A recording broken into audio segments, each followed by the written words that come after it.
기름지고 뜨끈한 돼지갈비찜 국물이 에르메스 버킨백의 정교한 토고 가죽결을 따라 천천히 흘러내렸다. 촌스러운 붉은색 식탁보가 깔린 한정식집 바닥에 뚝뚝 떨어져 검붉은 얼룩을 만들었다. 방 안은 죽음처럼 고요해졌다. 수십 개의 눈동자가 고소하다는 듯, 구경거리가 낮다는 듯, 혹은 경멸하듯 나에게 쏠렸다. 사건의 장본인은 이제 막 22살이 된 내 시동생 김민호였다. 그는 반쯤 비어있는 하얀 사기 접시를 손에 든 채 도발적이면서도 드이 만만한 미소를 입가에 걸고 있었다. 어이쿠 형수님, 죄송해요. 손이 미끄러졌네. 입으로는 미안하다고 했지만 그의 눈에는 조금의 미안함도 없었다. 오히려 장난에 성공한 아이처럼 내가 화를 내며 추태를 부리기를 기다리는 듯했다. 곧이어 시어머니의 날카로운 목소리가 그 정적을 깼다. 잘 쏟았네. 가짜 가방 하나 가지고 맨날 저렇게 들고 다니면서 자랑질이야. 우리가 바보인 줄 알아? 누굴 속이려고. 시어머니는 무릎을 탁 치며 방 안에 어느 친척 하나라도 못 들을까봐 떠나가라 소리쳤다. 그냥 낡아빠진 가방 하나인데 더러워지면 더러워진 거지. 우리 아들이 새 것보다 더 좋은 걸로 사줄 텐데 뭘 그래. 옆에 있던 고모가 빈정거리며 거들었고 여기저기서 킥킥대는 웃음소리가 터져나왔다. 나는 그들을 보지 않았다. 내 시선은 기름진 공기를 뚫고 내 남편 김민준의 얼굴에 꽂혔다. 그는 사람들 사이에 서 있었다. 내가 정성껏 골라준 울 소재의 수트를 입고 머리는 한 올의 흐트러짐 없이 빗어 넘긴 채 그는 나를 보지도 망가진 가방을 보지도 않았다. 그저 미간을 찌푸린 채 내게는 너무나 익숙한 짜증과 거리감이 가득한 눈빛을 하고 있었다. 지난 3년간 내가 그의 가족과 마찰을 빚을 때마다 그는 항상 저런 표정이었다. 마치 내가 영원히 철들지 않고 늘 그에게 골칫거리만 안겨주는 사람인 것처럼. 마침내 그가 입을 열었다. 목소리는 12월의 얼음장처럼 차가웠다. 서연우, 지금 분위기 망치고 뭐 하는 거야? 오늘 우리 엄마 환갑잔치인 거 몰라? 그는 내게 다가와 망가진 가방은 쳐다보지도 않고 내 손목을 와락 움켜쥐었다. 뼈가 으스러질 듯한 힘이었다. 고작 가방 하나 가지고 죽상이야? 빨리 민호한테 사과해. 그럼 이 일은 없는 걸로 할 테니까. 민호한테 사과하라고? 나는 세상에서 가장 어이없는 농담을 들은 사람처럼 그를 쳐다봤다. 김민준, 내가 5년을 사랑했고 3년을 함께 산 남자. 그의 보잘것없고 가련한 자존심을 지켜주기 위해 나는 내 신분과 수입을 숨기고 월급 300만 원짜리 평범한 회사원인 척 연기하며 그와 함께 경기도 일산의 작은 전셋집에서 살았다. 그가 회사 동료들 앞에서 어깨를 펼 수 있도록 내 돈으로 그에게 아우디 A6을 사주고는 그의 노력으로 이룬 성과라고 말하게 했다. 그가 지금의 연봉 8천만 원짜리 팀장 자리에 오를 수 있도록 내 모든 인맥을 동원해 뒤에서 길을 닦아주었지만 단 한 번도 그 앞에서 생색낸 적이 없었다. 그리고 오늘 나는 시어머니의 환갑을 축하하기 위해 특별히 이 가방을 들고 나왔다. 그가 결혼 3주년 선물이라며 준 것. 그가 1년치 월급을 꼬박 모아 사줬다는 바로 그 가방. 그가 친구들에게 이 가방을 자기가 사준 것이라고 자랑하고 다닌다는 걸 알았지만 실제로는 3천만 원짜리 카드 명세서는 내가 결제했다. 나는 그저 그가 기뻐하는 모습을 보고 싶었고 가족들 앞에서 체면을 세워주고 싶었을 뿐이다. 그런데 내가 얻은 것은 무엇인가? 시동생의 의도적인 모욕, 시어머니의 신랄한 비난, 그리고 지금 이 순간 그의 차가운 질책뿐이었다. 나는 그를 보며 문득 웃음이 터져나왔다. 눈물이 핑 돌 정도로 내가 모든 것을 바쳐 지키려 했던 것은 결국 한낱 웃음거리에 불과했다. 나는 그의 손을 세게 뿌리쳤다. 내 손톱이 그의 손등에 선명한 붉은 자국을 남겼다. 나는 아무 말도 하지 않았다. 그저 모든 사람의 시선 속에서 평온하게 핸드폰을 꺼내 잠금을 풀고 카카오톡을 열었다. 즐겨찾기 상단에 있는 이수진을 찾았다. 나는 김민준의 얼굴을 보며 한 글자 한 글자 또박또박 메시지를 입력했다. 수진아, 전에 추천했던 김민준 씨, 넥스트테크 부사장직 연봉 3억 5천 말이야. 그건 철회해줘. 사유는 연구 채용 불가. 전송. 수진이는 거의 1초 만에 답장을 보냈다. 그 진상들이 또 사고쳤어? 알았어. 바로 처리할게. 김민준의 동공이 급격히 수축했다. 그는 내 핸드폰을 뺏으려고 달려들었지만 나는 몸을 틀어 피했다. 나는 당황하기 시작하는 그의 얼굴을 보며 입가의 미소를 더욱 짙게 했다. 그리고 허리를 숙여 기름때로 얼룩진 에르메스 가방을 집어들었다. 모든 사람의 경악스러운 시선 속에서 나는 방구석에 있는 쓰레기통으로 걸어갔다. 그리고 손을 놓았다. 쿵 하는 소리와 함께 3천만 원짜리 한때 내 보물이었던 그 가방이 생선뼈와 휴지가 뒤섞인 쓰레기통 안에 조용히 처박혔다.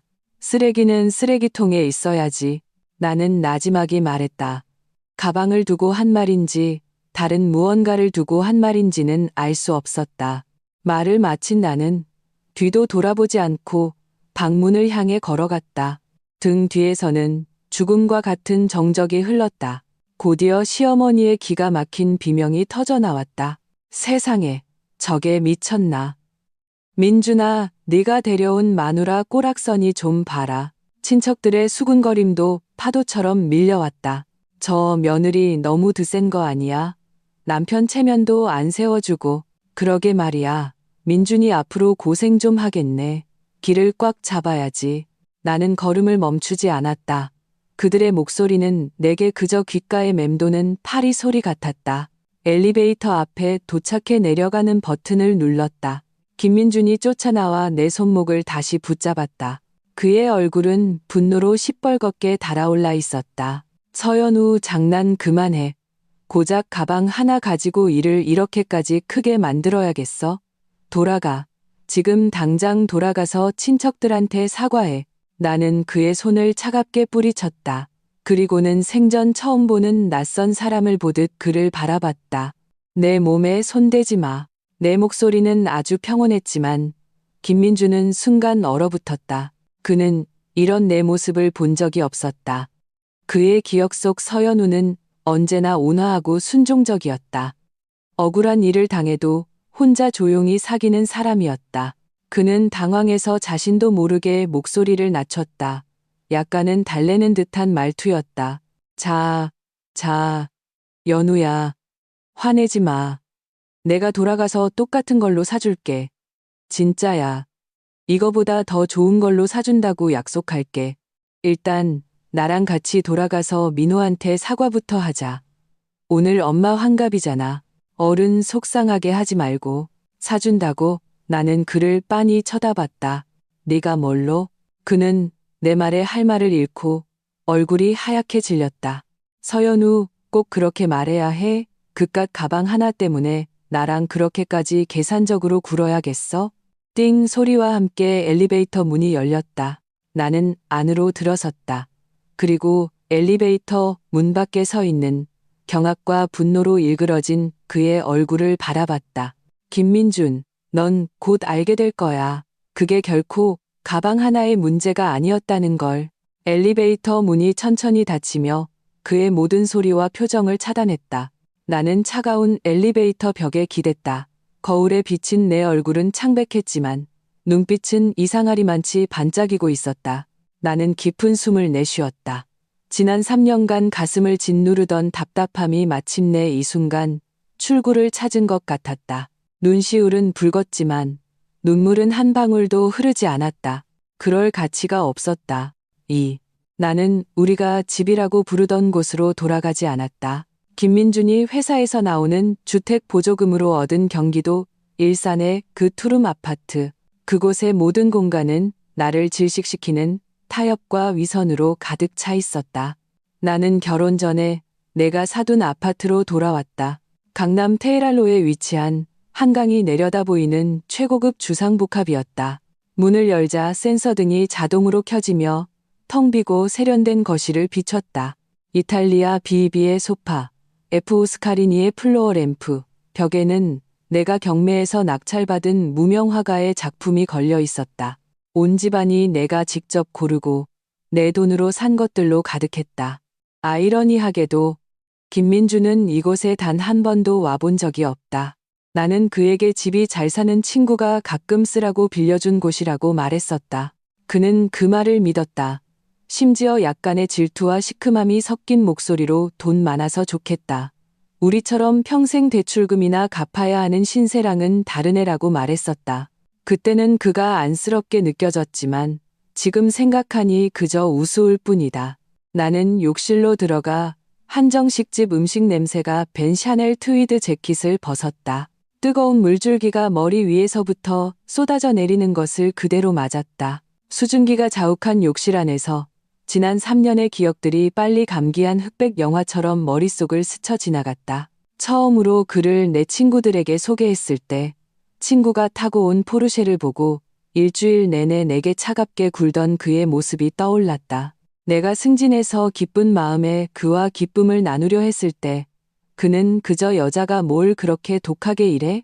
어차피 결혼하면 다 그만둘 거면서라고 무심하게 말했었다. 시어머니가 처음 우리 집에 왔을 때 내가 사둔 수입 과자가 너무 비싸다며 내 앞에서 그것들을 전부 쓰레기통에 버리면서 돈 아까운 줄 모르는 된장녀라고 욕하던 모습도 떠올랐다. 그리고 매번 김민주는 그들의 편에 섰다. 우리 엄마는 시골 사람이라 뭘 몰라서 그래. 내가 좀 이해해. 민호는 아직 어려서 철이 없잖아. 너그러이 넘어가. 다 우리 잘 되라고 하는 소리야. 그런 말들로 나를 회유하고 나를 치삼했다. 나는 번번이 양보했고 스스로를 최면했다. 그는 나를 사랑하는 거라고. 단지 가난한 환경에서 자라 자존심이 너무 강할 뿐이라고. 그가 성장하기를 기다려야 한다고. 그가 자신보다 더 뛰어난 아내를 담담하게 받아들일 수 있을 만큼 강해질 때까지 기다려야 한다고. 오늘에서야 나는 비로소 깨달았다. 어떤 사람은 영원히 기다려도 변하지 않는다는 것을. 그의 자격지심은 이미 뼛속 깊이 박혀 나에 대한 질투와 당연한 요구로 뒤틀려 버렸다. 그는 강하지 않아서가 아니었다. 그는 그냥 나를 사랑하지 않았던 것이다. 그가 사랑한 것은 그의 모든 허영심을 만족시켜주면서도 그의 가련한 자존심을 위협하지 않는 온순하고 말 잘 듣는 부속품일 뿐이었다. 욕실에서 나와 실크 잠옷으로 갈아입었다. 거대한 통유리창 앞으로 걸어갔다. 창밖으로는 찬란한 도시의 야경이 펼쳐져 있었다. 수많은 차들과 화려한 불빛들. 나는 부르고뉴, 레드 와인 한 잔을 따랐다. 잔을 가볍게 흔들며 그 안에서 흔들리는 짙은 붉은색 액체를 바라보았다. 마음은 전례 없이 평온했다. 테이블 위에서 핸드폰이 미친 듯이 울리고 있었다. 보나마나 김민준일 것이다. 나는 걸어가 핸드폰을 집어들었다. 쳐다볼 가치도 없다는 듯 김민준, 시어머니, 시동생, 그 가족 모두의 전화번호와 카톡을 전부 차단해버렸다. 세상이 조용해졌다. 나는 소파에 기대 앉아 와인을 한 모금씩 마시며 앞으로 어떻게 해야 할지 생각하기 시작했다. 단지 오퍼 하나를 취소하는 것만으로는 부족하다. 나는 그들이 지난 3년간 내게 준 상처와 오늘 그들이 저지른 모든 행동에 대해 가장 혹독한 대가를 치르게 할 것이다. 3. 다음 날 아침 나는 급작스러운 초인종 소리에 잠에서 깼다. 숙취로 인한 두통 속에서 눈을 떴다. 현관문 렌즈를 통해 초조하고 분노에 찬 김민준의 얼굴이 보였다. 나는 무시하고 부엌으로 가 커피를 내렸다. 초인종 소리가 한동안 울리다 멈췄다. 그리고는 핸드폰이 진동하기 시작했다. 모르는 번호였다. 나는 전화를 받았다. 아무 말도 하지 않았다. 전화기 너머로 김민준의 분노를 억누르는 목소리가 들려왔다. 서연우, 대체 무슨 짓이야? 우리 가족 전부 차단하고. 너 지금 어디야? 무슨 일인데? 나는 커피를 한 모금 마시며 담담하게 물었다. 무슨 일이냐고. 네가 무슨 일인지 몰라서 물어? 어제 수진 씨한테 뭐라고 보낸 거야? 넥스트테크 인사팀장이 방금 나한테 전화해서 오퍼가 취소됐다고 정식으로 통보했어. 무슨 신뢰성 문제가 있다면서. 너 미쳤어? 아. 나는 짧게 대답했다. 아, 그게 다야. 서연우, 내가 말했잖아. 그 오퍼가 나한테 얼마나 중요한지. 연봉이 3억 5천이야. 지금 버는 거의 몇 배라고. 내가 그 기회를 잡으려고 얼마나 노력했는지 몰라? 그런데 내가 한마디로 그걸 다 망쳐? 대체 무슨 생각이야? 내가 잘 되는 게 그렇게 배에 아팠어? 그의 목소리는 히스테릭한 비난으로 가득했다. 마치 내가 용서받지 못할 죄인인 것처럼. 나는 그가 지금 핸드폰을 쥔 손에 핏대가 서 있을 모습을 상상할 수 있었다. 나는 웃었다. 아주 작은 웃음소리였지만 수화기를 통해 그의 귀에 선명하게 전달되었다. 김민준, 너 뭔가 착각하고 있는 것 같은데 내가 말하는 그 노력이란 거, 내가 헤드헌터 연결해주고, 내가 내 이력서 수정해주고, 내가 면접 자료 준비해준 거 아니었나? 내가 없었으면 넌 넥스트테크 문이 어디로 열리는지도 몰랐을걸? 전화기 넘어가 순간 조용해졌다. 나는 계속해서 느긋하게 말했다. 신뢰성 문제에 대해서 말하자면 자기 아내조차 존중할 줄 모르고 가족들이 아내를 모욕하는 걸 방관하는 사람인데 직업적으로 얼마나 대단한 신의를 가졌을지 믿기 어렵네. 이건 시작에 불과해. 김민준, 넌 내 가방을 망쳤고 난 내 앞길을 망쳤어. 아주 공평하지. 안 그래? 서연우, 이 독한 년. 그가 길길이 날뛰며 욕설을 퍼부었다. 하루 시간 줄 테니까 당장 넥스트테크에 가서 해명하고 내 오퍼 되돌려놔. 안 그러면 너랑 나 끝장이야. 뚜뚜뚜. 나는 그대로 전화를 끊었다. 그리고 그 모르는 번호도 차단 목록에 추가했다. 끝장이라. 좋아. 나도 우리 사이에 과연 어떤 끝이 기다리고 있을지 궁금하네. 얼마 지나지 않아 내 핸드폰으로 문자 메시지 한 통이 왔다. 다른 사람 핸드폰으로 보낸 것이었다. 서연우, 너 미쳤어? 빨리 가서 해명하라고. 날 망하게 할 작정이야? 내가 이렇게 나온다고 해서 너한테 고개 숙일 것 같아? 당장 우리 집으로 기어와서 우리 엄마한테 사과해. 안 오면 내 회사로 쳐들어가서 내 동료들 앞에서 망신 줄 테니까 그런 줄 알아. 이 논리도 없고 유치하기 짝이 없는 협박을 보며 나는 고개를 저었다. 그리고 그 번호마저 차단했다. 내 회사로 쳐들어온다고? 오히려 기대가 되는데. 나는 커피잔을 들고 통유리창 앞으로 걸어갔다. 발 아래 개미처럼 작게 보이는 행인들을 내려다보며 생각했다. 김민준, 내 세상이 무너지기 시작했어. 준비는 됐니? 4. 김민준은 내가 생각했던 것보다 더 멍청했다. 그는 정말로 내가 3년 전처럼 그의 협박 몇 마디에 겁을 먹고 울면서 용서를 구할 거라고 생각했다. 그는 몰랐다. 먼지처럼 비굴했던 서연우는 어제 그 돼지갈비찜이 쏟아지는 순간 완전히 죽어버렸다는 것을. 그는 내 아파트 앞에서 하루 꼬박 밤을 새웠지만 나를 만나지 못했다. 다음 날 그는 아마 내 문자 메시지에 있던 회사로 쳐들어간다는 말을 떠올렸을 것이다. 그리고는 기세등등하게 내가 신분을 위장하기 위해 대충 말했던 그 작은 디자인 회사로 쳐들어갔다. 그 회사는 낡은 오피스텔 건물에 있었다. 내가 진짜 일하는 사무실과 비교하면 하늘과 땅 차이였다.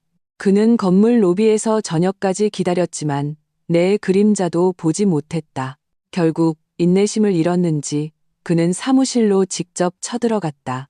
회사의 어린 안내 데스크 직원은 그의 험악한 모습에 겁을 먹고 더듬거리며 말했다. 손님, 저희 회사에는 그런 분 안 계시는데요. 정말로 서연우라는 직원은 없습니다. 나중에 수진이에게 들은 바로는 김민주는 그 작은 회사 안내 데스크 앞에 서서 완전히 넋이 나갔다고 한다. 나와 3년을 결혼해서 매일같이 살았으면서 내가 어디서 일하는지조차 몰랐던 것이다. 스스로를 한 집안의 가장이라고 여기던 남자에게 이보다 더 큰 굴욕이 있을까? 그리고 이것은 그의 악몽의 시작에 불과했다. 그가 아직 나를 찾지 못해 안절부절 못하는 동안 그의 현 직장에는 이미 흉흉한 소문이 퍼져나가고 있었다. 들었어? 영업팀 김민준 팀장, 넥스트테크로 이직하는 거 실패했대. 아니, 오퍼까지 다 받았다면서? 왜 실패했대? 누가 알겠어. 듣자 하니 거기 인사팀에서 직접 전화해서 취소했다던데 인성에 문제가 좀 있다나 뭐라나.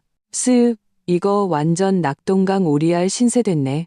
직장 생활이란 이렇게 현실적이다. 당신이 잘 나갈 때는 모두가 당신 주위로 몰려들지만 한번 삐끗하면 당신을 도와주는 사람보다 짓밟으려는 사람이 훨씬 더 많다. 김민주는 그 연봉 3억 5천만 원짜리 오퍼 때문에 회사에서 적잖이 거들먹거렸다.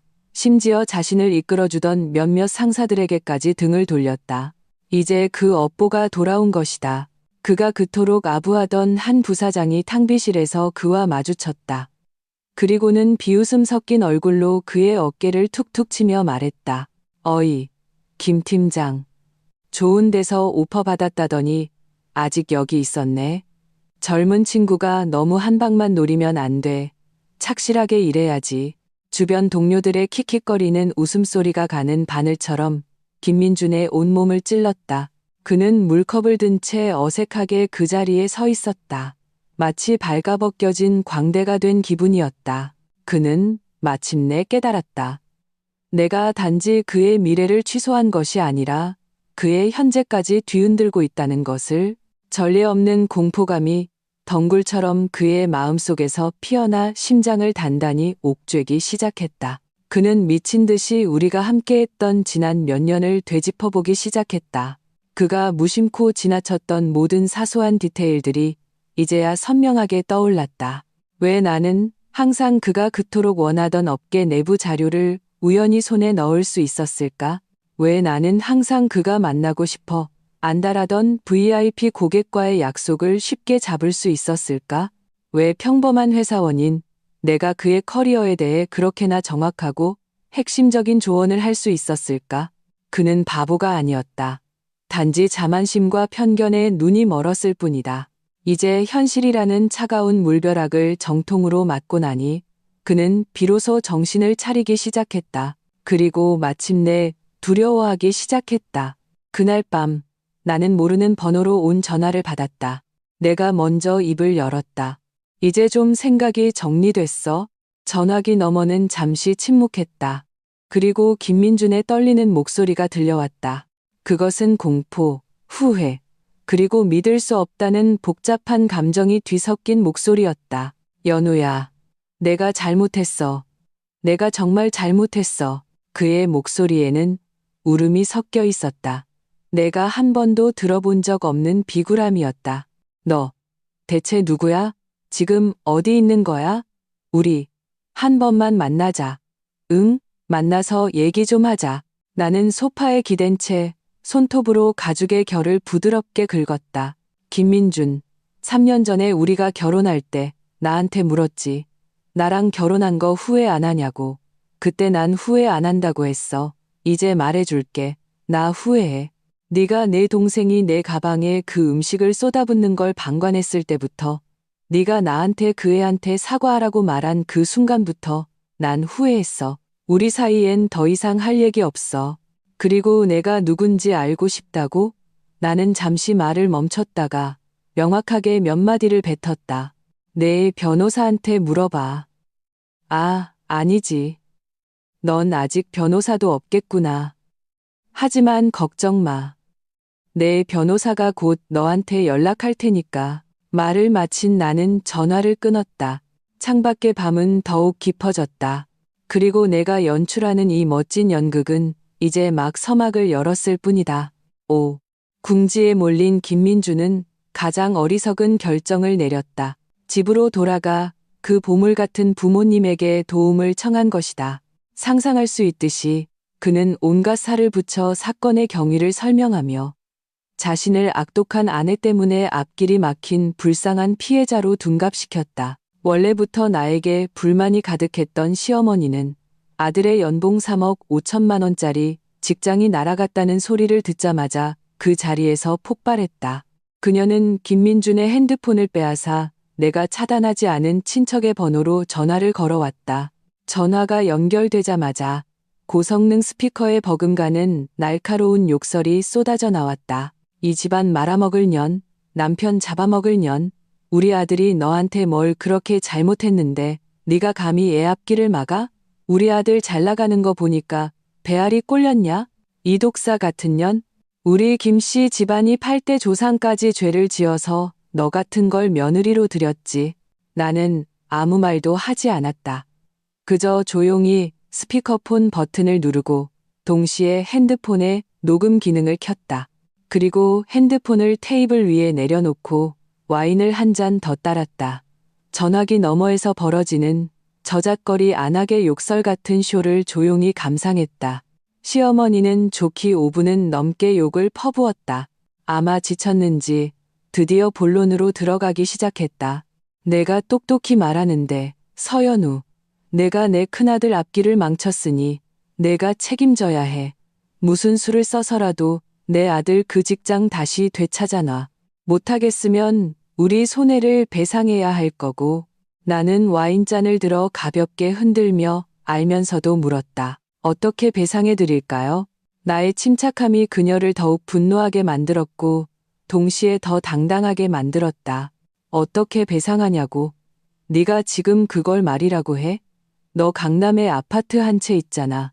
그깟 아파트 팔아서 내 작은 아들 민호 장가갈 집이나 사줘. 그게 네가 우리 집에 보상하는 길이야. 내가 전부터 내 꼴이 보기 싫었어. 여자가 자기 명의로 집을 쥐고 있는 게 말이 돼? 넌 우리 민준이한테 시집 왔으니 내 몸도 내 돈도 전부 우리 김씨 집안 거란 말이야. 이제 내가 민준이를 망쳤으니 내 집으로 민호한테 보상하는 건 하늘의 이치라고. 이 경악스러운 논리를 들으며 나는 어이가 없어서 웃음이 나올 뻔했다. 어떻게 강도의 논리를 이렇게나 당당하고 의롭게 말할 수 있는 걸까? 나는 그녀의 장단에 맞춰주듯 물었다. 그 아파트는 제 혼전 재산인데요. 제가 왜요? 이 말이 그녀의 꼬리를 밟은 것 같았다. 그녀는 즉시 비명을 질렀다. 내가 아직 우리 김씨 집안 며느리니까. 내가 내 며느리니까 그렇지. 서연우, 너 만약에 안 내놓기만 해봐. 우리가 네 부모님 직장에 쳐들어가고 네 회사로 쳐들어가서 평생 고개도 못 들고 다니게 할 테니까. 네 아빠가 무슨 하찮은 동사무소 계장이라며? 내 엄마는 중학교 선생이고 어디 그 양반들이 얼굴 들고 다닐 수 있는지 한번 보자고. 내 입가의 미소는 점점 차가워졌다. 윗물이 맑아야 아랫물이 맑다더니 온 가족이 협박범이 따로 없다. 하지만 그들은 사람을 잘못 골랐다. 나는 가볍게 비웃었다. 목소리는 크지 않았지만 분명하게 말했다. 좋아요. 기다리고 있을게요. 그런데 친절하게 하나 알려드리자면 저희 회사 보안 시스템은 업계 최고 수준이라 아마 정문 통과도 못하실 거예요. 그리고 저희 부모님 쪽은 만약 가시기만 하면 제가 장담하는데 분명히 후회하게 되실 겁니다. 전화기 너머의 시어머니는 내 기세에 눌렸는지 순간 할 말을 잃었다. 나는 타이밍이 적절하다고 판단하고 전화를 끊기 전에 느긋하게 한마디를 덧붙였다. 아, 맞다. 김민준, 너도 듣고 있겠지? 깜빡하고 말 안 한 게 있는데 네가 지금 그렇게 안정적으로 다니는 그 연봉 8천만 원짜리 팀장 자리, 그것도 3년 전에 내가 사람 써서 꽂아준 거야. 만약에 내가 지금 전화 한 통 하면 내 그의 직장이 널 계속 데리고 있을까? 나는 전화기 너머에서 거친 숨소리가 들려오는 것을 똑똑히 들었다. 곧이어 핸드폰이 바닥에 떨어지는 소리가 났다. 김민주는 전화기 너머에서 완전히 침묵했다. 나는 만족스럽게 전화를 끊고 욕설과 협박과 탐욕으로 가득 찬 그 10분짜리 녹음 파일을 소중하게 저장했다. 이것은 그들이 내 손에 쥐어준 가장 날카로운 무기였다. 시어머니의 이 치명적인 어시스트는 김민준의 마지막 심리적 방어선을 완전히 무너뜨렸다. 그는 마침내 깨달았다. 내가 지금 그와 기싸움을 하는 게 아니라 그의 목숨을 거두려 한다는 것을. 내가 그 최후 통첩을 날린 후 김민주는 완전히 기가 죽었다. 그는 더 이상 협박 문자를 보내지도 히스테릭하게 따지는 전화를 걸어오지도 않았다. 대신 먼지처럼 비굴한 애원이 쏟아졌다. 연우야, 내가 잘못했어. 정말 죽을 죄를 지었어. 너한테 소리치면 안 됐는데 민호한테 사과하라고 한 것도 다 엄마가 시켜서 그런 거야. 내 진심은 그게 아니었어. 알잖아. 나 너 정말 사랑하는 거. 우리 다시 시작하면 안 될까? 내가 당장 집이랑 연 끊을게. 우리 이사 가자. 딱 우리 둘만 있는 곳으로. 제발. 우리 지난 세월을 생각해서라도 한 번만 더 기회를 줘. 그는 하루에도 수십 통씩 이런 문자를 보냈다. 내용은 대부분 비슷했다. 거짓된 참회와 값싼 약속들. 나는 단 한 통도 답장하지 않았다. 내 법무팀은 이미 내 지시에 따라 이혼 합의서를 작성했다. 합의 내용은 간단했다. 쌍방은 자발적으로 이혼에 합의한다. 혼인 후 공동재산, 즉 내가 사준 그의 아우디 A6과 그의 통장에 있는 쥐꼬리만 한 예금은 공평하게 분할한다. 나의 혼전 재산, 즉 강남의 주상복합 아파트와 내 명의의 모든 주식, 펀드, 금융상품은 그 김민준과 아무런 관련이 자녀는 없으므로 양육권 문제는 존재하지 않는다.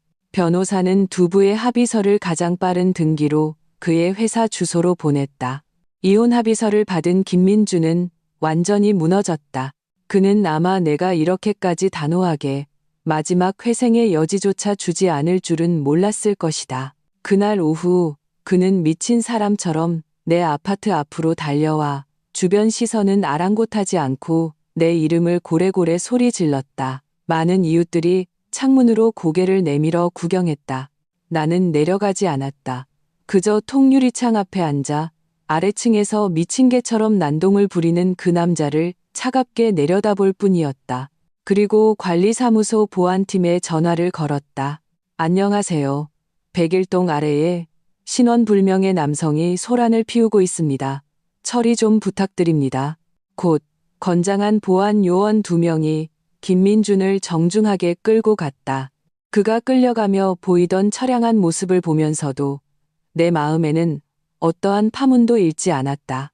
이걸로는 부족했다.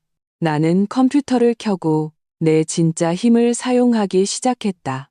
국내 최고의 헤드헌팅 회사 가디언 캐피탈의 전무이사로서 내가 가진 인맥과 정보력은 김민준 같은 수준의 인간은 평생 상상조차 할 수 없는 것이었다. 나는 비서에게 김민준에 대한 직업적 리스크 평가 보고서를 작성하라고 지시했다. 보고서에는 어떠한 허구도 없었다. 오직 차갑고 객관적인 사실들만 담겨 있었다. 예를 들어 그가 현재 책임지고 있다는 소위 대형 프로젝트의 가장 핵심적인 두 고객은 내가 친구를 통해 소개해 준 것이었다. 예를 들어 그가 작년에 그토록 자랑스러워했던 연간 실적 보고서의 데이터 중 최소 30%는 내가 제공한 내부 정보에 의존해서 완성된 것이었다. 또 예를 들어 그는 넥스트테크와 접촉하는 과정에서 자신을 과시하기 위해 무심코 현 직장의 사업 기밀 일부를 유출한 적이 있었다. 지난 3년간 내가 뒤에서 제공했던 모든 도움과 자원을 걷어내자 김민준의 진짜 능력과 실적은 처참할 지경이었다. 그는 과대포장되었고 눈만 높고 실력은 없으며 허풍만 심하고 직업윤리라고는 찾아볼 수 없는 저질 상품에 불과했다. 나는 이 보고서에서 모든 개인정보를 삭제한 뒤 후보자 리스크 분석 가이드라는 제목으로 국내 최고 기업의 인사팀장들로 구성된 비공개 커뮤니티 몇 군데에 익명으로 올렸다. 나는 실명을 거론하지 않았다. 단지 김민준과 같은 경력을 가진 후보자에 대해 상세히 묘사하며 동료들에게 채용 시 주의하라고 환기시켰을 뿐이다. 효과는 즉각적이었다. 3일도 채 되지 않아 김민준의 현 직장은 재직 중 심각한 직업윤리 위반으로 회사 명예에 악영향을 끼쳤다는 이유로 그를 정식으로 해고했다. 퇴직금조차 없었다. 그는 진짜 백수가 되었다. 그는 미친 듯이 이력서를 넣었다. 수백 군데 회사에 지원했지만 모두 감감무소식이었다. 어쩌다 이름 없는 작은 회사에서 면접 기회를 주었지만 면접관들의 질문은 이상하리만치 날카로웠다. 마치 그의 화려했던 과거 행적을 속속들이 알고 있는 것 같았다. 김민준 씨, 이전 직장에서 해고당하셨다고 되어 있는데 구체적으로 어떤 상황이었는지 말씀해 주실 수 있나요? 이력서에 기재하신 이 프로젝트는 저희가 알기로는 핵심 자원이 김민준 씨 주도로 이루어진 것 같지 않은데요. 새로운 기회를 찾는 과정에서 잠재적 고용주에게 이전 회사의 기밀을 유출하는 습관이 있으시다고 들었습니다. 모든 질문이 칼날처럼 정확하게 그의 가장 찔리는 곳을 파고들었다. 몇 번의 면접 끝에 김민주는 완전히 만신창이가 되었다. 그는 마침내 절망적으로 깨달았다. 이 업계에서 그는 이미 사회적으로 매장당했다는 것을. 나는 그를 천국으로 보낼 수도 있었지만 동시에 너무나 쉽게 지옥으로 떨어뜨릴 수도 있었다. 내가 주도하는 그에 대한 2차원 다른 공격은 이제 막 클라이맥스로 향하고 있었다. 7. 김민준의 실직은 그 가난하고 옹졸한 대가족에게 폭탄처럼 터졌다. 시어머니는 이전까지 이 하늘이 내린 아들이 온 가족을 가난에서 구해줄 것이라 기대하고 있었다. 이제 모든 희망이 물거품이 된 것이다. 그들은 더 이상 나를 건드릴 엄두를 내지 못하고 모든 원망과 분노를 사건의 장본인인 시동생 김민호에게 쏟아부었다. 고향의 한 친척을 통해 들은 바로는 김민준이 집에 돌아가 김민호와 대판 싸웠다고 한다. 형제는 집안에서부터 마당까지 싸웠고 김민준이 김민호를 땅바닥에 누르고 때리면서 다 너 때문이야. 너 같은 멍청이만 아니었어도 내가 이 꼴이 되지는 않았어. 라고 소리쳤다고 한다. 시어머니는 말리지도 못하고 결국 땅바닥에 주저앉아 무릎을 치며 대성통곡을 했다. 한바탕 소동이었다. 하지만 나는 몰랐다. 응석바지로 자란 이 성인 아이 김민호가 반성하기는커녕 모든 증오를 내게 돌릴 줄은. 그는 나를 직접 찾아와 따질 용기는 없었기에 인터넷을 이용해 나를 공격하기로 마음먹었다. 곧 지역의 작은 온라인 커뮤니티에 뜨거운 게시글 하나가 올라왔다.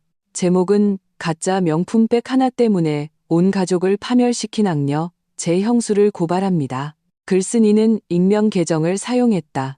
게시글에서 그는 나를 허영심에 가득 차고 혼외정사를 하며 가난을 혐오하고 부를 탐하는 꽃뱀으로 묘사했다. 내가 들고 다니던 에르메스는 가짜였으며 자기가 실수로 그걸 더럽히자 내가 격분하여 내 스폰서와 함께 자기의 착하고 성실한 오빠에게 보복했다는 것이다. 게시글에는 나를 몰래 찍은 사진 몇 장도 첨부되어 있었다. 쇼핑하는 내 뒷모습, 카페에 앉아있는 모습 등 각도는 아주 교묘해서 나를 아무것도 안 하는 한량 사모님처럼 보이게 만들었다. 허점투성이었지만 이런 자극적인 막장 스토리는 항상 심심한 구경꾼들을 끌어모으기 마련이다. 게시글 아래에는 금세 수백 개의 댓글이 달렸다. 대부분은 진실을 모르는 네티즌들이 나에게 온갖 쌍욕을 퍼붓는 내용이었다. 이런 년은 평생 감옥에 썩어야 해. 착한 남편 불쌍하다.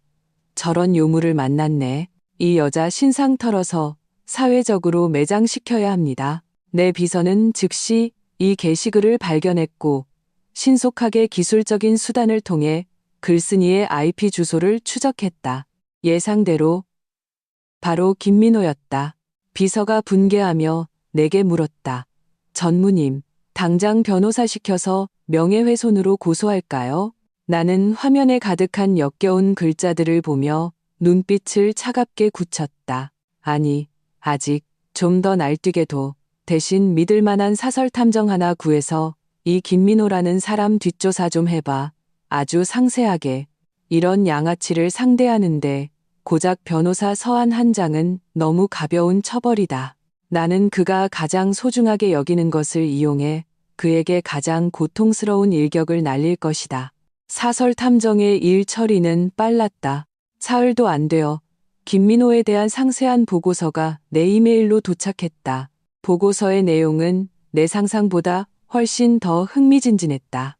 이 22살짜리 백수는 제대로 된 수입이 한 푼도 없을 뿐만 아니라 밖으로는 수천만 원의 불법 사설 도박 빚과 사채를 지고 있었다. 최근 그는 빚쟁이들을 피해 집안이 괜찮은 여자에게 미친 듯이 구애하고 있었다.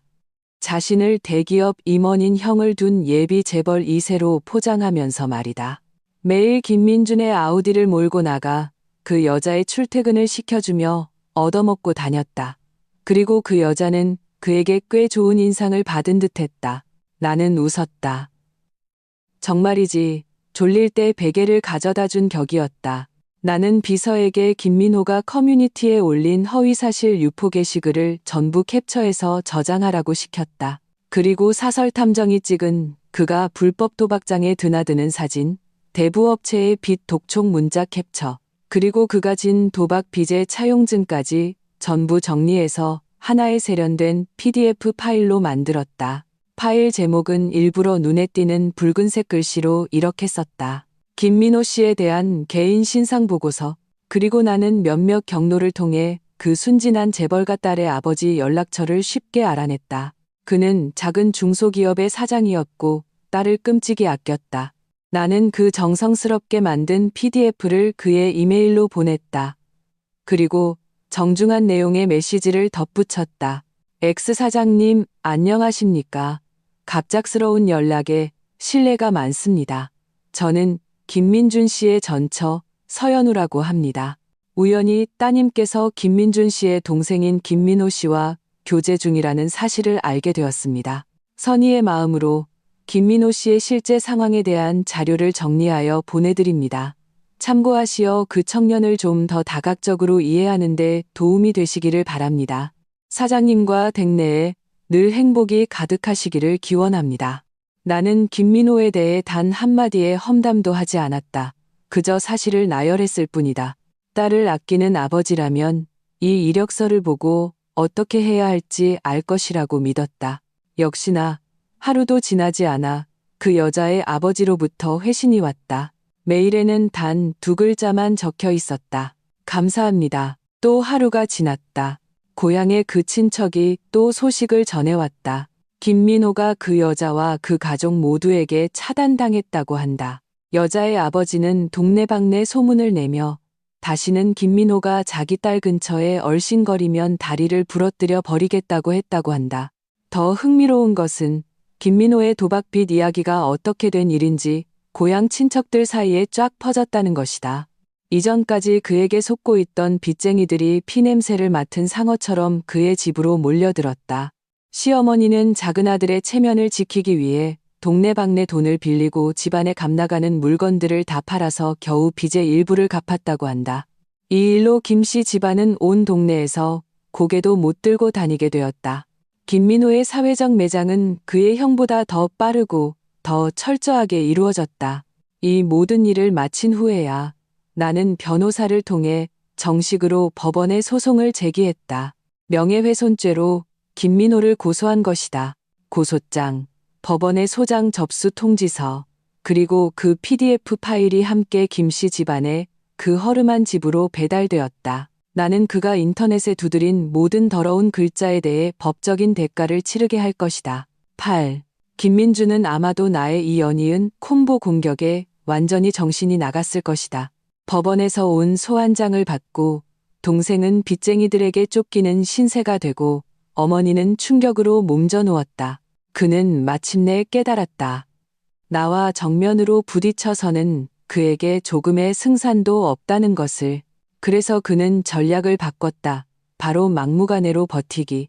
그는 이혼에 동의하지 않았다. 그는 내 변호사에게 전화해서 이렇게 말했다고 한다. 이혼하고 싶으면 위자료 한 푼 안 받고 몸만 나가라고 하세요. 그렇지 않으면 그냥 이렇게 계속 버틸 겁니다. 누가 이기나 한번 해보자고요. 그는 이렇게 하면 나를 굴복시킬 수 있다고 생각했다. 체면을 중시하는 내가 이 끝없는 소모전에 지쳐 결국 타협할 것이라고 생각했다. 그는 나를 너무 몰랐다. 그가 그렇게 놀고 싶다면 나도 그와 함께 제대로 한판 놀아줄 생각이었다. 나는 그에게 먼저 만나자고 연락했다. 이혼 조건에 대해 이야기하자고. 그는 내가 굴복했다고 생각했는지 즉시 동의했다. 나는 약속 장소를 내 회사 근처 국내 최고의 프라이빗 멤버십 레스토랑인 운정가 운딩각으로 정했다. 그곳은 서울에서 가장 비싸고 예약하기 어려운 레스토랑 중 하나였다.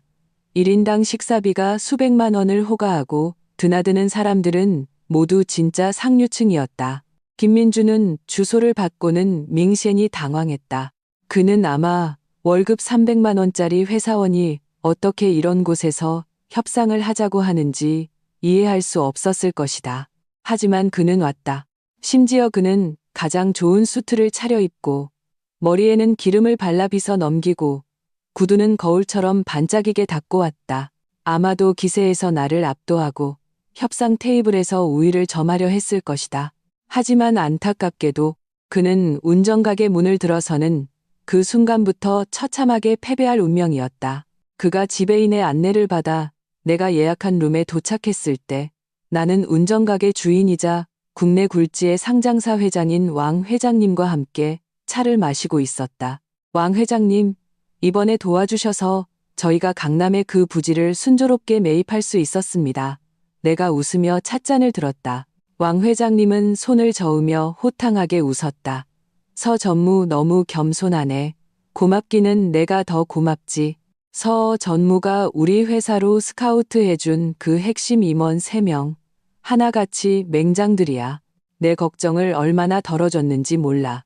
오늘 식사는 내가 살 테니 축하 파티라고 생각하게. 김민주는 문 앞에 서서 나와 왕 회장님이 담소를 나누는 모습을 보며 그대로 굳어버렸다. 왕 회장님, 경제 잡지 표지에 자주 등장하는 그 풍우나 과거의 김민준이라면 회사 송년회에서 멀리서나마 한 번 볼 자격도 없던 인물이었다. 그런데 지금 그 거물이 자신의 전처에게 저렇게나 정중하게 심지어 약간은 아부하는 듯한 태도를 보이고 있었다. 왕 회장님은 문 앞에 있는 김민준을 발견하고는 예의상 가볍게 고개를 끄덕여 인사를 했다. 그리고는 계속해서 내게 말했다. 서 전무, 다음 주에 우리 회사에서 비공개 투자 설명회가 있는데 업계 거물들만 초청했어. 꼭 좀 참석해서 자리를 빛내주게. 물론입니다. 내가 웃으며 대답했다. 김민주는 지배인의 안내를 받아 한 걸음 한 걸음 힘겹게 내 맞은편 자리에 앉았다. 그는 좌불안석이었다. 엉덩이에 못이라도 박힌 듯. 그 비싼 수트는 지금 그의 몸 위에서 너무나도 어색해 보였다. 그가 입을 열어 무언가 말하려 했지만 어디서부터 시작해야 할지 모르는 듯했다. 그때 룸의 문이 다시 열렸다. 더 젊어 보이지만 기세는 동량이 강한 남자가 들어와 곧장 나에게로 걸어왔다. 연우 누나. 남자가 열정적으로 나를 불렀다. 드디어 뵙네요. 지난번에 누나가 다리 놔주셔서 레드우드 캐피탈에서 엔젤 투자를 받을 수 있었어요. 계속 제대로 감사 인사를 드리고 싶었는데 나는 웃으며 일어나 그와 잔을 부딪혔다. 이 대표, 뭘요? 이 대표님 프로젝트가 워낙 훌륭해서 난 그냥 거들었을 뿐이에요. 이 남자는 최근 몇 년 사이 혜성처럼 등장한 IT 업계의 신흥 강자였다. 그가 창업한 회사는 이미 기업 가치가 수천억 원을 넘어섰다. 그리고 그가 말한 엔젤 투자는 내가 한 달 전에 성사시켜준 것이었다. 식사 내내 내 전화는 쉴 새 없이 울렸다. 나는 김민준 앞에서 유창하게 한국어와 영어를 번갈아 사용하며 전화기 너머의 사람과 수백억 원대의 프로젝트 협력과 어느 CFO의 인사 이동에 대해 이야기했다. 내 입에서 나오는 모든 단어, 내가 언급하는 모든 이름은 마치 강력한 폭탄처럼 김민준의 세상에 거대한 파도를 일으켰다. 그는 내 맞은편에 앉아 있었다. 그의 얼굴은 처음에 태연한 척하던 표정에서 경악으로 그리고 새하얗게 질렸다가 마침내 잿빛으로 변했다. 그는 마치 거인국에 잘못 들어온 걸리버처럼 어찌할 바를 모르고 초라하게 앉아 있었다. 마침내 내가 전화를 끊자 룸 안에는 다시 정적이 흘렀다. 나는 앞에 놓인 와인잔을 들어 그 안에 호박색 액체를 가볍게 흔들었다. 그리고 고개를 들어 처음으로 나의 진짜 신분으로 정식으로 그에게 자기소개를 했다. 깜빡하고 말 안 했네. 난 무슨 디자인 회사 직원이 아니야. 내 이름은 서연우, 가디언 캐피탈의 전무이사야. 나는 방금 나간 왕 회장님과 이 대표를 가리키며 말했다. 왕 회장님은 내가 경쟁사에서 핵심 임원 3명을 빼내서 지금의 막강한 경영진을 꾸려줬고 이 대표는 내가 엔젤 투자를 연결해줬지. 나는 와인잔 하나를 천천히 그의 앞으로 밀었다. 와인잔은 매끄러운 테이블 위에서 차가운 궤적을 그렸다. 이제 아직도 내가 내 부양이 필요하다고 생각해? 아직도 내가 나랑 조건을 협상할 자격이 있다고 생각해? 김민주는 나를 보며 입술을 떨었다. 한마디도 하지 못했다. 그의 눈 속의 빛은 그 순간 완전히 꺼져버렸다. 그의 가련한 자존심, 그의 허황된 자부심은 절대적인 실력 앞에서 나에게 산산조각이 나버렸다. 9.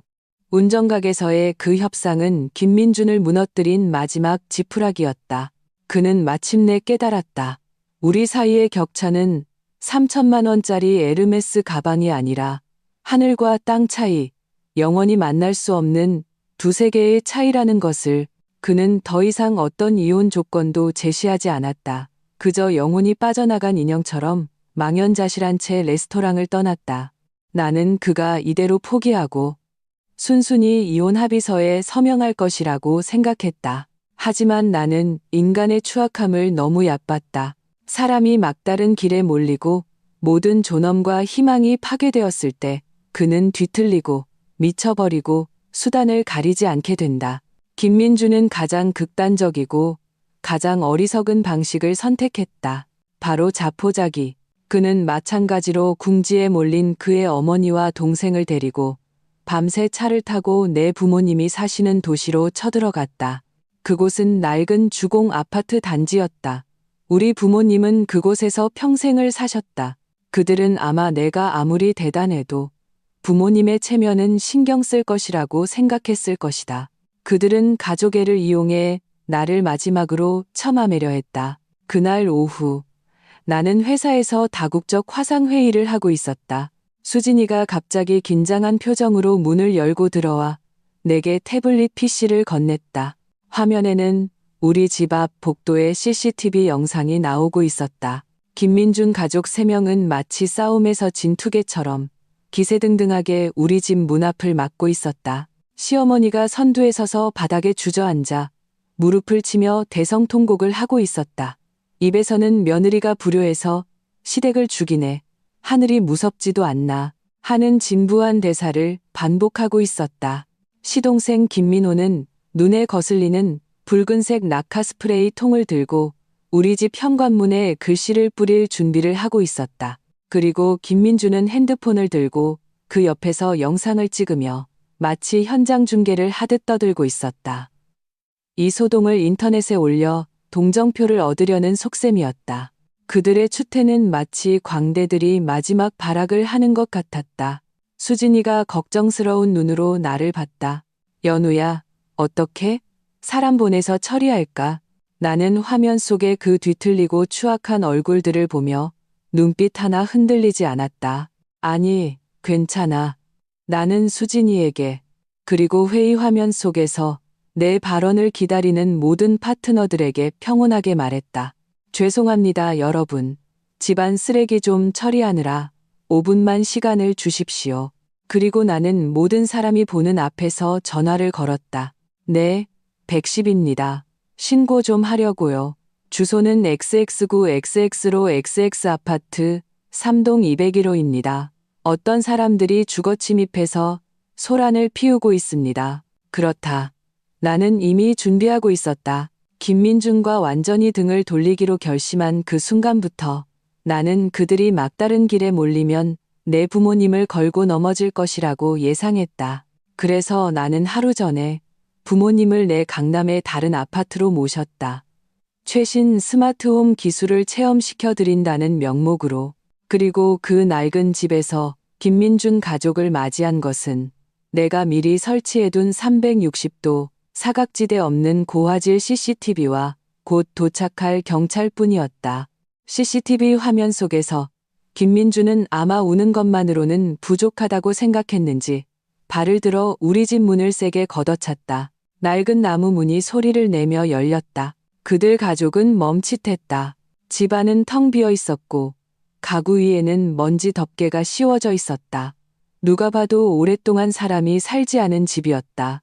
그들이 무슨 상황인지 파악하기도 전에 복도 양쪽에서 갑자기 급한 발걸음 소리가 들려왔다. 제복을 입은 경찰 몇 명이 경찰봉을 들고 신속하게 그들을 포위했다. 움직이지 마. 경찰이다. 주거침입 및 업무방해 혐의로 신고받고 출동했다. 시어머니는 그 자리에서 겁에 질려 얼어붙었다. 울음소리는 뚝 그쳤고 바닥에 주저앉아 꼼짝도 못했다. 시동생 김민호의 손에 들려있던 라카통이 쾅소리를 내며 바닥에 떨어졌다. 붉은 페인트가 바닥에 쏟아졌다. 그는 뒤돌아 도망치려 했지만 한 경찰에게 재빨리 벽에 제압당했다. 김민준의 손에 있던 핸드폰도 바닥에 떨어져 액정이 산산조각 났다. 그는 하늘에서 떨어진 듯한 경찰들을 보며 믿을 수 없다는 절망적인 표정을 지었다. 그의 모든 관기, 모든 계산은 내게 전부 예측당했다. 그가 공들여 연출한 피해자의 호소라는 비극은 결국 양아치들의 자진 출두라는 경찰 드라마로 막을 내렸다. 김민준 가족 3명은 주거침입 및 업무방해 혐의로 경찰의 현행범으로 체포되었다. 나는 태블릿 PC 화면 속에서 그들이 수갑을 차고 경찰차에 오르는 처참한 모습을 보며 조용히 CCTV를 껐다. 그리고 화상회의에 참여한 사람들에게 가볍게 미소 지었다. 죄송합니다. 쓰레기 청소가 끝났습니다. 회의를 계속하죠. 그 순간 회의실에 있던 나를 오랫동안 알아온 모든 동료와 파트너들은 완전히 새로운 경외심이 섞인 눈빛으로 나를 바라봤다. 그들은 아마 평소 우아하고 온화해 보이던 서 전무에게 이렇게나 단호하고 냉철한 일면이 있다는 것을 처음 알았을 것이다. 10. 김민준 가족은 혐의가 아주 심각하지는 않았기에 15일간의 구류 처분을 받았다. 구치소에서 나온 후 그들은 고향에서 완전히 평판이 바닥으로 떨어졌다. 모두가 알게 되었다. 김씨 집안의 그 잘난 대학 나온 아들이 직장을 잃었을 뿐만 아니라 온 가족을 데리고 전처 부모님 댁에 가서 행패를 부리다가 경찰에 잡혀갔다는 사실을. 이것은 온 동네 최고의 웃음거리가 되었다. 궁지에 몰린 김민준은 정말로 미쳐버린 것 같았다. 그는 최후의 발악으로 구치소에서 이미 구상해 두었던 정교하게 편집된 호소 영상을 인터넷에 올렸다. 영상에서 그는 자신을 독사 같은 된장녀에게 버림받고 막다른 길에 몰린 불쌍한 남자로 묘사했다. 그는 눈물로 호소하며 내가 어떻게 가난을 혐오하고 불을 탐했는지, 어떻게 그의 성공 가도에 배신했는지, 어떻게 악독한 수단으로 그의 앞길을 망쳐 그를 가퍼렌왕하게 만들었는지 비난했다. 영상의 마지막은 바닥에 주저앉아 우는 그의 어머니와 경찰에게 제압당하며 억울해하는 동생의 모습이었다. 솔직히 말해 그의 연기는 꽤 설득력이 있었다. 이 영상은 일부러 갈등을 조장하는 몇몇 사이버 레카들의 도움으로 빠르게 퍼져나갔다. 수많은 진실을 모르는 네티즌들은 그의 감동적인 연기에 속아 이미 탈퇴한 내 SNS 계정으로 몰려와 나를 맹비난했다. 21세기판 악년의 진짜 남편 등골 빼먹는 여자. 이 여자 너무 악독하다. 지방 출신 남자는 뭐 사람도 아니냐? 너희 같은 강남 공주님들한테 맨날 당해야 해? 인터넷 여론은 한순간에 들끓었다. 수진이가 화가 나서 내게 전화했다. 연우야, 이 멍청이들. 홍보팀 시켜서 이 영상들 다 내려버릴까? 아니, 괜찮아. 나는 변호사 사무실에 앉아 방금 출력한 서류 한 뭉치를 들고 있었다. 더 떠들게 더 크게. 파리가 많이 모일수록 한 번에 잡는 맛이 있지. 내가 기다리던 것은 바로 이 순간이었다. 나는 내 변호사에게 가디언 캐피탈 법무팀의 이름으로 작은 온라인 기자 간담회를 열도록 했다. 우리는 어그로를 끄는 사이버 레카들은 초대하지 않았다. 오직 국내에서 가장 공신력 있는 몇몇 주류 언론사만 초대했다. 간담회에서 내 변호사는 단 한마디의 군더더기도 없이 말했다. 그는 먼저 오디오 파일 하나를 재생했다. 그것은 내가 시어머니에게서 받은 전화의 10분짜리 무편집 녹음 파일이었다. 녹음 파일 속 시어머니의 신랄하고 저속한 욕설, 그 당당한 탐욕, 그리고 귀를 울리는 그 한마디, 내 몸도, 내 돈도 전부 우리 김씨 집안 거야. 가 모든 기자의 귓가에 선명하게 울려 퍼졌다. 녹음이 끝나자 장내는 쥐 죽은 듯 조용했다. 이어서 변호사는 김민호의 명예훼손 사건에 대한 법원의 소장 접수 통지서와 김민준 가족의 주거침입 및 업무방해에 대한 행정처분 결정서를 공개했다. 하얀 종이 위에 검은 글씨, 그리고 붉은 관인. 마지막으로 변호사는 이렇게 정리했다. 기자 여러분, 사실은 웅변보다 강합니다. 제 의뢰인인 서연우 씨는 이번 혼인관계에서 최선을 다해 남편을 내조하고 시부모를 공경했습니다. 하지만 돌아온 것은 끝없는 요구와 모욕뿐이었습니다. 김민준 씨가 주장하는 망가진 앞길은 본래 서연우 씨가 개인적인 자원을 동원해 쌓아준 모래성이었습니다. 그가 실직한 진짜 이유는 개인의 역량 부족과 심각한 직업윤리 문제 때문이지 서연우 씨와는 무관합니다. 인터넷은 법의 사각지대가 아닙니다. 김민준 씨와 그 가족이 인터넷상에서 서연우 씨에게 가한 악의적인 비방과 명예훼손에 대해 저희는 모든 증거를 확보했으며 그들의 법적 책임을 끝까지 추궁할 모든 권리를 보유하고 있음을 밝힙니다. 이 간담회는 이미 들끓던 여론의 심해 폭탄처럼 터졌다. 이전에 김민준을 동정했던 만큼 지금은 그를 경멸했다. 이전에 나를 욕했던 만큼 지금은 비굴하게 사과했다. 헐, 오늘 대반전. 알고 보니 악덕 시어머니의 기생충 남편이었네. 저 녹취록 듣는데 주먹이 쥐어진다. 무슨 내 돈이 우리 집 돈이야? 21세기 맞아? 저 남자도 완전 쓰레기네. 능력도 없으면서 여자 등골 빨아먹고 그러고도 되려 물어뜯어? 저 언니 너무 불쌍하다. 진짜 결혼은 신중하게 해야 해. 기생충 남편의 최후 같은 키워드가 순식간에 각종 포털 사이트 실시간 검색어 순위를 장악했다. 김민준과 그가 편집한 영상은 세상에서 가장 큰 웃음거리가 되었다. 그와 그의 가족은 인터넷의 치욕의 기둥에 못 박혀 영원히 내려오지 못하게 되었다. 나는 핸드폰에 눈사태처럼 쏟아지는 사과 메시지와 응원의 글들을 보며 조용히 화면을 껐다. 게임은 이제 마지막 단계에 접어들었다. 10일, 김민준은 완전히 사회적으로 매장당했다. 그는 인터넷상의 공공의 적이 되었을 뿐만 아니라 현실에서도 모두가 기피하는 역병 같은 존재가 되었다. 그는 직장을 구하지도 돈을 빌리지도 못했다. 과거의 형님, 동생하던 친구들조차 그를 피했다. 막다른 길에 몰린 그는 마침내 마지막 구명줄을 떠올렸다. 그는 우리가 아직 함께 살 때 우연히 내가 낡은 노트북으로 업무 파일을 처리하는 것을 본 적이 있었다. 그는 그 노트북의 부팅 비밀번호가 내 생일이라는 것을 기억해냈다. 광기 어리고 악독한 생각이 그의 머릿속에서 형성되었다. 그는 나를 파멸시키기로 결심했다. 어차피 자신은 모든 것을 잃었으니 나도 함께 물귀신처럼 끌어내려 구름 위에서 추락하는 맛을 보게 해주리라. 그는 예비 열쇠로 내가 이미 짐은 뺐지만 아직 계약 기간이 남은 우리가 살던 그 집으로 잠입했다. 역시나 서재 구석에서 그는 내가 잊고 있던 그 낡은 노트북을 발견했다. 그는 미친 듯이 기뻐하며 노트북을 열고 비밀번호를 입력했다. 바탕화면에 XX 프로젝트 핵심 자료라는 이름의 폴더가 선명하게 보였다. 그는 폴더를 열었다. 안에는 가디언 캐피탈이 현재 진행 중인 중요한 인수합병 프로젝트에 대한 상세한 데이터, 고객 정보, 그리고 협상 마지노선 등이 담겨 있었다. 이 자료들이 유출된다면 가디언 캐피탈은 이 프로젝트에서 수백억, 심지어 수천억 원의 손실을 입을 수 있었다.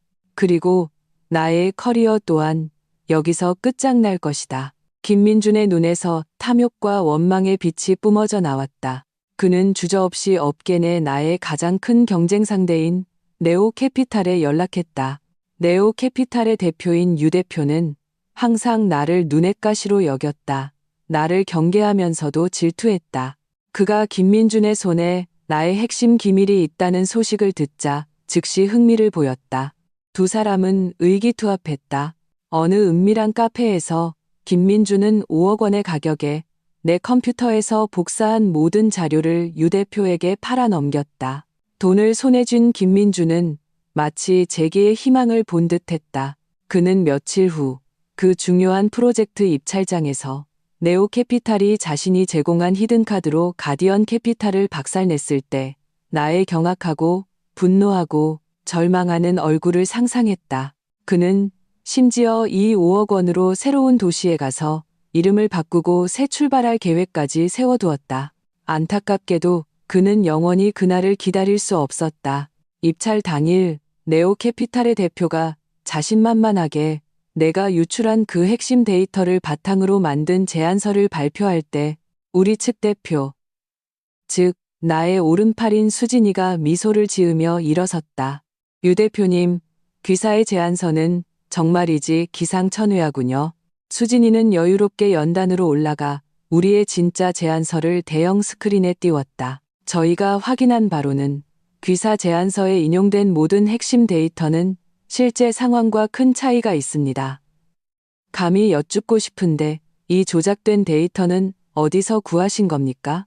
유 대표의 얼굴이 순식간에 변했다. 그가 입을 열기도 전에 우리 측 법무팀이 일어서서 현장에 있는 모든 프로젝트 관계자와 감독기관에 더욱 치명적인 증거를 제시했다. 그것은 완전한 영상 녹화, 파일과 계좌 이체 기록이었다.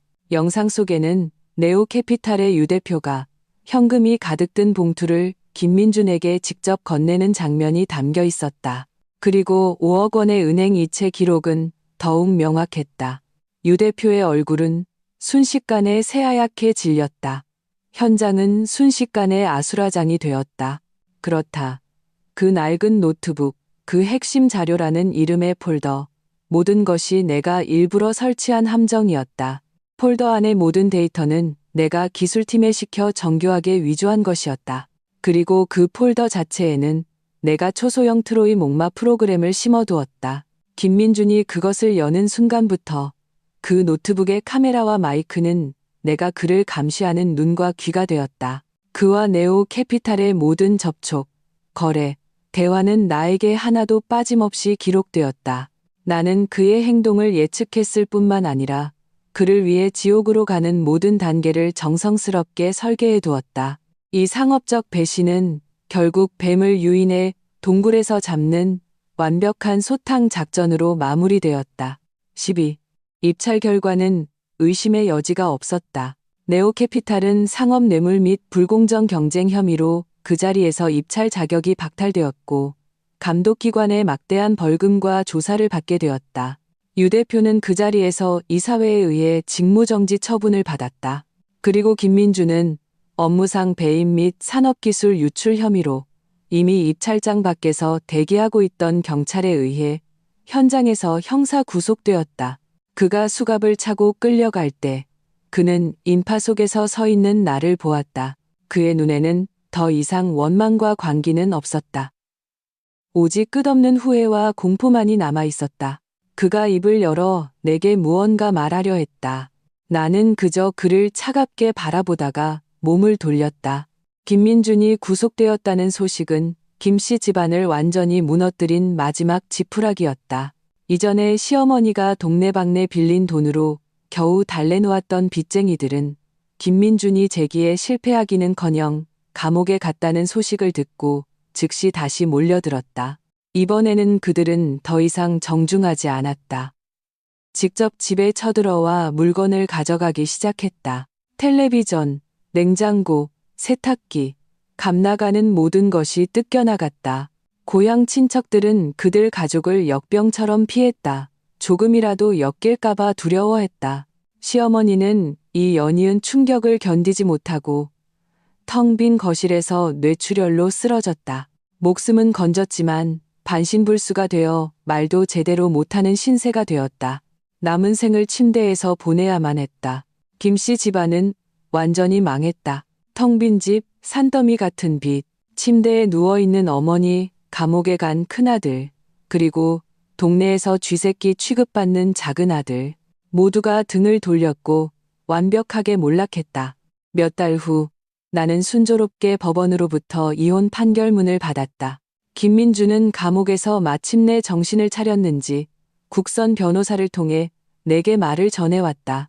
그는 자기가 잘못했다고 후회한다고 했다. 욕심에 눈이 멀어서는 안 됐다고 자기 엄마와 동생의 부추김에 넘어가서는 안 됐다고 했다. 그는 나에게 아직 감정이 남아있다고, 지난 정을 생각해서라도 한 번만 용서해 줄 수 없겠냐고 애원했다. 나는 내 변호사를 통해 그에게 8글자로 답했다. 자업자득, 인과응보. 그리고 한마디 덧붙였다. 안에서 반성이나 잘하세요. 모든 먼지가 마침내 가라앉았다. 에필로그. 1년 후 파리센 강변. 성대한 프로젝트 성공 축하 파티가 열리고 있었다. 나는 가디언 캐피탈 아시아 태평양 지역 대표로서 방금 멋진 다국적 인수합병을 성공적으로 마무리했다. 회사에 수천억 원의 이익을 안겨주었다. 나는 몸에 딱 맞는 디올, 오뜨쿠띠르 드레스를 입고 샴페인 잔을 든 채 전 세계에서 온 비즈니스 엘리트들 사이를 여유롭게 오갔다. 유창한 프랑스어로 그들과 담소를 나누는 내 모습은 자신감 넘치고 당당하며 빛이 났다. 수진이가 내 성공을 축하하기 위해 일부러 한국에서 날아왔다. 그녀는 샴페인 잔을 들어 내 잔에 부딪히며 짓궂게 웃었다. 축하해, 서여왕님. 불사조처럼 완벽하게 부활했네. 나는 웃으며 잔 속에서 피어오르는 섬세한 기포를 바라봤다. 부활이 아니야. 그냥 나 자신을 되찾은 거지. 나는 몸을 돌려 창밖에 화려하게 빛나는 에펠탑을 바라봤다. 1년 전의 그 처참함과 비참함, 그 뼛속까지 시렸던 배신과 상처는 지금 생각하니 마치 다른 세상의 일처럼 아득했다. 그것들은 사라지지 않았다. 대신 내 몸에 단단한 갑옷이 되었고 내가 더 높은 곳으로 올라가는 계단이 되어주었다. 어이, 언제까지 과거에 살 거야. 앞을 봐야지. 수진이가 팔꿈치로 나를 툭 치며 저 멀리 한쪽 구석을 가리켰다. 봐, 내가 특별히 널 위해 물색해뒀어. 케임브리지 출신의 AI 과학자. 자기가 창업한 회사가 최근에 나스닥에 상장했대. 젊고 유능하고 가장 중요한 건 신상이 깨끗하고 인품이 검증됐다는 거야. 어때? 내 안목 괜찮지? 나는 그녀의 시선을 따라갔다. 그 남성은 잘 맞는 턱시도를 입고 있었고 온화하고 품위 있는 분위기를 풍겼다. 그는 우리의 시선을 느꼈는지 멀리서 내게 잔을 들어 보이며 선한 미소를 지었다. 나는 예전처럼 피하지도 억지로 응하지도 않았다. 그저 담담하게 똑같이 예의 바른 미소로 화답했다. 미래가 어떻게 될지 나는 모른다. 하지만 나는 안다. 나는 이제 어떤 새로운 가능성이든 맞이할 준비가 되었다는 것을. 한국으로 돌아온 후 나는 다시 에르메스 매장에 들렀다. 그리고 이전과 똑같은 토고 가죽의 버킨백을 하나 샀다.